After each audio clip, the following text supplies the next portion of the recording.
This afternoon, YouGov issued another opinion poll, this time detailed seat by seat, and it has suggested that the Conservatives are on track to suffer an even worse defeat than that of Sir John Major to Tony Blair in 1997. The poll has suggested that Labour could win more than 400 seats, achieving a majority of 154, with as many as 11 current cabinet ministers, I'm sorry to say one or two former ministers, losing their seats, including the Chancellor Jeremy Hunt and the Leader of the House, Penny Mordaunt, and your obedient servant.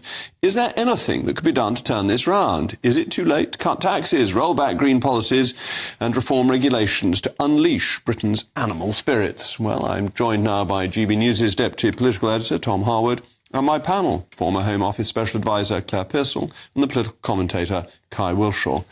Tom, we all spend our lives talking about opinion polls. It's one of the great interests of both politicians and journalists covering politics. Is this one particularly important at the moment? Yeah, there are three letters that you said before the word poll in your introduction, MRP. Now, that's a very technical cephalogical phrase which stands for multi-level regression and post-stratification. Now, what does that mean? That doesn't mean that they've just taken a sample of opinion and sort of spread it out and think, oh, that will probably give these sorts of seats. That means they've taken not just those people in their panel, but the attributes, their past voting behaviour, whether they're male, female, young, old, and applied it specifically to every attribute on balance in each seat. And therefore you can get a very accurate picture of how that poll would actually translate onto the country as a whole. Now, this happened in 2019. Before the 2019 election, the same company, YouGov, did a couple of these MRP polls, and the last one they did was remarkably close to the real result. So people will be taking this very seriously. Does that have any consequences? Oh, it most certainly will. The big get-out clause, I suppose, the Conservative Party is that they can say that any poll is a snapshot of public opinion rather than a projection or a prediction. So people's minds can change. One of the big points that the Conservatives always point to in these polls is the high level of people saying that they don't know how they'll vote. And the hope of the Conservatives is that those don't knows will break for the Conservative Party disproportionately. And YouGov apportions those on previous voting habits, doesn't it? Exactly. So that's why this poll actually is slightly better for the Conservatives than some other polls, because it assumes some of the stay-at-homes will actually turn out to vote. There was another big poll using this novel MRP technique that was released in the Sunday Times. Now, this was done by a campaigning organisation, a left-wing campaigning organisation called Best for Britain. That had the Conservatives down on 98 seats, which was really very, very low indeed. We're talking about 155 seats for the Conservatives in this YouGov poll this evening. That's within 10 of that 1997 result, although it's 10 fewer than that 1997 result. So a worse result than John Major performed against Tony Blair. Although we might be 6 months out from a general election, so there could still be movement. And things can change. Well, let me bring in my panel. Kai, the Labour Party rubbing their hands with glee and thinking it's all done and dusted and they don't have to say anything interesting. They can just wait for office to fall into their laps. That's certainly not what they should be doing, but I imagine there are quite a few parties happening in the Labour areas tonight. I mean, this honestly is devastating for the Conservatives. I really do think so. I think it's a continued confirmation of Rishi Sunak's appalling political instincts. And of course, you know, this idea that pushing the election out and waiting for a tax-cutting autumn statement or for things to improve within the economy, I think that's farcical, to be honest, because we've seen these kind of get-out clauses before, you know, the budget perhaps, or stopping the boats.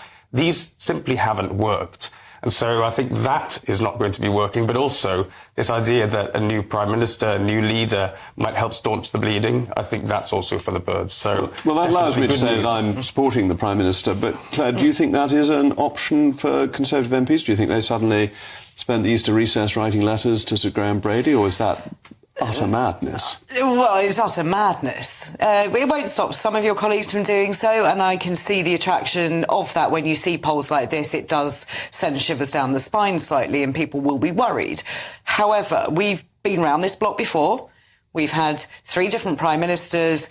Nothing really has changed. I think people are just generally angry, and if we did another vanity membership vote and contest with your colleagues, then it isn't going to change. It isn't going to have the desired effect. I think what the country actually wants to see is a party coming through with some ideas that bring hope to people, because that's what we desperately, desperately need. We haven't spoken about housing, the economy needs to pick up, those kind of things to get people on side. But Labour's being very careful not to talk about those things so as not to rock the boat. So we have a party that's been in office for a long time, and when you say new things when you've been in office for 14 years, people say, well, why didn't you do that before? Yeah. And a party of opposition that doesn't dare say anything because it thinks that there's more risk in offending people than there is in winning supporters by its dynamism. So this makes for a politics that nobody's really happy with.